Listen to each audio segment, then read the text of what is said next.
পাকিস্তানের একজন doctor, doctor Saeed, তিনি নতুন করে ক্যান্সারের উপরে গবেষণা করেছেন এবং এটা পত্রিকায়ও লেখা হয়েছে। তিনি ক্যান্সারের নতুন একটি বিষয়ের উপরে গবেষণা করেছেন এবং এই গবেষণার জন্য তাকে পুরস্কৃত করা হবে। এই জন্য তিনি নিজের দেশ ছেড়ে আরেকটি দেশে যেতে হবে। তিনি সেই দেশে যাওয়ার জন্য বিমানের টিকিট কাটলেন।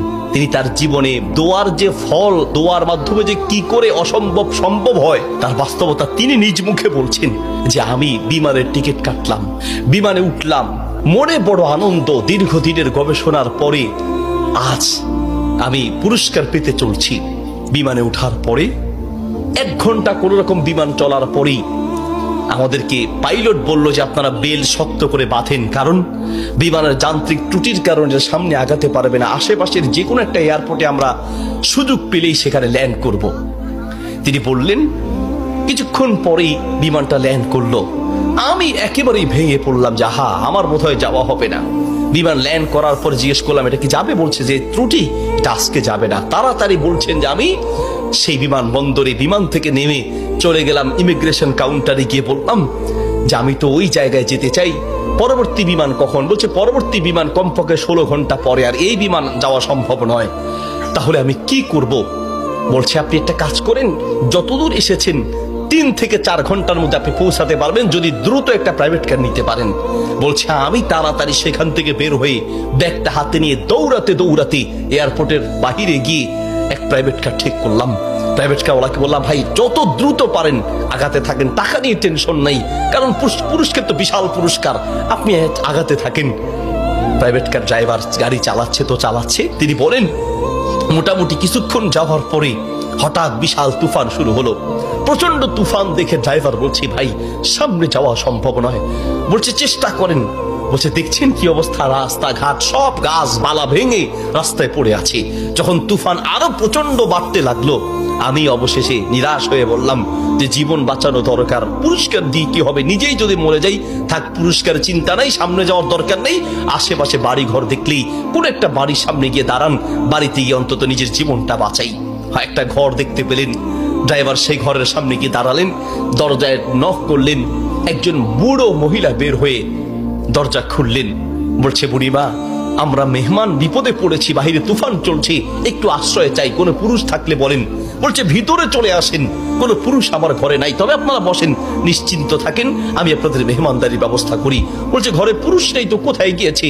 বলছে কি বলবো দুঃখের কথা, কিছুদিন আগে আমার ছেলে এবং আমার স্বামী তো আগেই মারা গিয়েছেন, আর কিছুদিন আগে আমার ছেলে এবং ছেলের বৌমা দুইজন একসাথে অ্যাক্সিডেন্ট করে দুনিয়ার থেকে বিদায় হয়েছেন। বাড়িতে শুধু আমি আর আবার নাতিটা আছে। বলছে আপনারা বসেন, একটু মেহমানদারি ব্যবস্থা করি। মেহমানদারি হিসেবে কিছু খাবার দিয়ে ডক্টর সাইদের সামনে দিলেন, আর বুড়িমা তিনি নামাজে দাঁড়ালেন। নামাজ শেষের দিকেই তার নাতি হাউমাউ করে চিৎকার করে কান্না শুরু করলেন। প্রথম থেকে কাঁদছেন অল্প আস্তে আস্তে, পরে প্রচন্ড চিৎকার। ডক্টর সাইদ বলেন বুড়িমা আপনি কি করছেন, একটু নাতিটাকে নিয়ে আসেন, এইভাবে কাঁদছে কেন? পরে নাতিটাকে কোলে করে নিয়ে আসলেন। ডক্টর সাইদ জিজ্ঞেস করলেন যে তার চেহারা পুরো নীল হয়ে আছে, তার কারণটা কি, ওর কি রোগ হয়েছে? বলছে ডাক্তার সাহেব কি বলবো দুঃখের কথা, আল্লাহ আমাকে পরীক্ষা করছেন। আমার স্বামী তো অনেক আগেই দুনিয়া থেকে বিদায় হয়েছে, আমার সম্বল ছিল আমার ছেলে, সেই ছেলেটাকে আল্লাহ নিলেন, ছেলের বৌমাকেও নিয়ে গেলেন। আমার এই নাতিটা কোন রকমে আমার কাছে ছিল, তাই সে যায় নাই, এই জন্য অ্যাক্সিডেন্ট করে তারা মারা গিয়েছে, কিন্তু ছেলেটা রয়ে গেল। এখন এই ছেলেটার একটা কঠিন মারাত্মক ক্যান্সার হয়েছে, যার চিকিৎসা আমাদের দেশে সম্ভব নয়। ডাক্তার সাইদ বলছে আপনি কি দেখিয়েছেন? বলছে হ্যাঁ, এটা নতুন ধরনের ক্যান্সার, এলাকায় যাকেই দেখাই সবাই একই কথা, আমাদের পক্ষে সম্ভব নয়। তো ডাক্তাররা কি পরামর্শ দিয়েছে? বলছে পাকিস্তানে যেতে। পাকিস্তানে একজন ডাক্তারের নাম বলেছে, তিনি এই নতুন রোগের, এই নতুন ক্যান্সার উপরে তিনি গবেষণা করেছেন, তার কাছে গেলে নাকি ভালো হবে। ডাক্তারের নাম বলেছে? বলছে নাম তো বলেছে, কিন্তু ঠিকানা তো কিচ্ছু জানা নাই। কিন্তু আমার বিশ্বাস, আমি প্রত্যেক নামাজের পরে এবং সেজদায় গিয়ে আল্লাহর কাছে দোয়া করি, কারণ আমার বিশ্বাস মানুষের পক্ষে অসম্ভব হতে পারে, আল্লাহর পক্ষে অসম্ভব বলতে কিচ্ছু নাই। আল্লাহু আকবার। আমি প্রতিদিন নিয়মিত আল্লাহর কাছে দোয়া করি, মালিক আমি তো সেই ডাক্তার হসপিটাল কিচ্ছু চিনি না, আমার পক্ষে চেনা সম্ভব নয়, তার কোনো ঠিকানাও কারো জানা নাই। তিনি নাকি পাকিস্তানের ডাক্তার। বুড়িমা বলেন তো সেই ডাক্তারের নাম কি? বলছে সেই ডাক্তারের নাম নাকি ডক্টর সাইদ, নতুন করে তিনি নাকি এই ক্যান্সার উপরে গবেষণা করেছেন। বলছে বুড়িমা কসম করে বলেন তো ডাক্তার সাইদের সাথেই আপনাকে দেখা করতে বলেছে? মহিলা বলছে ভাই আপনি মেহমান মানুষ, আমি কেন আপনার কাছে মিথ্যা বলতে যাব? ডাক্তার সাইদ তিনি নাকি নতুন করে ক্যান্সার উপরে গবেষণা করেছেন, আপনার বাড়ি কোথায়?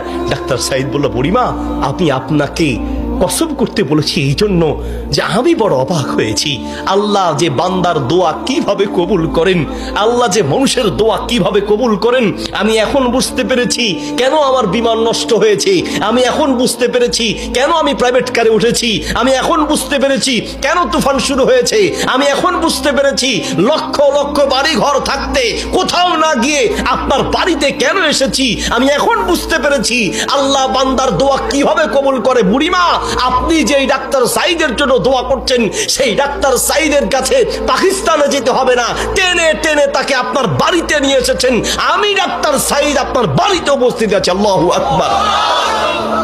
প্রিয় ভাইরা আমার, আসা আন তাকরাহু শাইআন ওয়া হুয়া খায়রুল লাকুম ওয়া আসা আন তুহিব্বু শাইআন ওয়া হুয়া শাররুল লাকুম। আল্লাহ বলে বান্দা শোনো, আমরা অনেক সময় দোয়া করতে গিয়ে আমরা অলসতা পেশ করি, অথবা অচেতন হয়ে যাই, অথবা দোয়া করার ক্ষেত্রে আমাদের ইয়াকিন থাকে না। কারণ হুজুর কত দোয়া করছি, কত বলছি আল্লাহর কাছে, কই না হুজুর আল্লাহ তো শুনে নেই, ঠিক না? অনেকের কথা অনেক হুজুর দোয়া করার জন্য বলেন, কত দোয়া করছি হুজুর, তাহাজ্জুদের সময় দোয়া করছি, শেষ রাতে দোয়া করছি, চোখের পানিতে মুখ ভাসিয়ে দোয়া করছি, কত চাইছি আল্লাহর কাছে, হুজুর আল্লাহ দেয় নাই। শোনেন আল্লাহ বলেন বান্দা মাঝে মাঝে আমি তুমি চাও আমি দেই না, এই যে আমি দেই নাই হতে পারে আমি এই না দেওয়ার মাঝেই তোমার কল্যাণ আছে। আল্লাহু আকবার। আমরা জানি না, হতে পারে ওই যে আল্লাহ দেয় নাই সেটার মধ্যেই আপনার জন্য কল্যাণ দিয়েছি। এই জন্য দোয়া করবেন, পান বা না পান দোয়া করে যাবেন।